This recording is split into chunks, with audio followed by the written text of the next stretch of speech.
I'm Tim Anderson, and you're watching Fresher TV.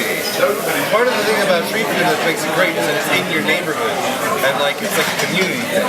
Whereas now you have to sort of go somewhere else to get street food. I don't know. I'm very. I wish we could have real street food, and it's great food. Don't get me wrong. It's not quite right. I'd like to see a revival of eating in pubs. I think that one thing that we've seen in the past few years in London is small dishes becoming more popular, regardless of the style of food. I think maybe it originally came from Spanish cooking, or a little bit from Japanese. But I think there's no reason that model can't be applied to British classic cooking. And I think the pub is a really good unit of social eating. And if you look at all the trends that have happened in the past few years, none of it's British. It's a little bit annoying. Ploughmans is such a great dish, you know? And it's simple, and when I'm at home and I don't feel like cooking, one of my favorite things to do is just a plate full of cheese, a quart of cheese, maybe some charcuterie, and some beer, and some fruit, or chutney. And that's it. And that's basically what a ploughman's is. It's good eating. And you get to experiment with the ploughman's too, because you get to put things together as you like them. And you get to think about what you're eating. Like cheese, it's like wine or beer or coffee. You can break down the flavors in your head, and that can be really inspiring and interesting. I have always wanted to open a Japanese restaurant, specifically a Japanese restaurant serving the food from near where I live. I live in Fukuoka Prefecture, which is in the southernmost major island of Japan. It's called Kyushu. Kyushu is sort of a cultural unit unto itself. It's got a really long history of foreign influence, both from European traders and the Chinese and the Koreans who were nearby neighbors. So the food is real different from what you might expect from other Japanese food. It's real hearty. There's a lot of pork and pork fat involved. There's punchy flavors, chili, garlic, citrus fruits, stuff like that. And that's the food that I really fell in love with when I was living there. And you don't see much of it. So I've always wanted to sort of bring that food over.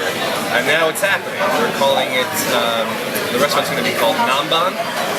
Namban means Southern Barbarian. It's what the Japanese called the Europeans when they first arrived, because they would come up through the south by South China Seas. The name still lingers on. It's like a description of certain kinds of food that the Europeans originally brought over. So especially deep fried foods, anything involving a lot of vinegar. So there's chicken namban, which is basically fried chicken with a sort of sweet and sour vinegar sauce, and then tartar sauce as well. You might not think of it as Japanese, but it's certainly not really European. It's a very southern Japanese dish. And that sets our USP, I guess. We're the first, and I think only at this point, regional Japanese restaurant. Of course, in Japan and also most of East Asia, they have a whole different concept of what's fresh. Fish are kept alive until just before they're eaten. You go to a Chinese restaurant in China, or even in big Chinatowns like in Sydney or San Francisco, and they've all got the big tanks with living fish in them. And then when you order them, you can actually pick one out from the tank. It's really cool. They just kill it and cook it. It's so fresh and so good. I keep a blog. I have done since I've moved to Japan, and it's gone through many iterations since then. The URL is iamaviking.com. Viking is the Japanese word for all-you-can-eat buffet. It's also a reference to the fact that I am very slightly Norwegian in ancestry, so the Anderson comes from. And also, it's just I like the sort of exploratory feel of it. But anyway, iamaviking.com is my food blog, essentially.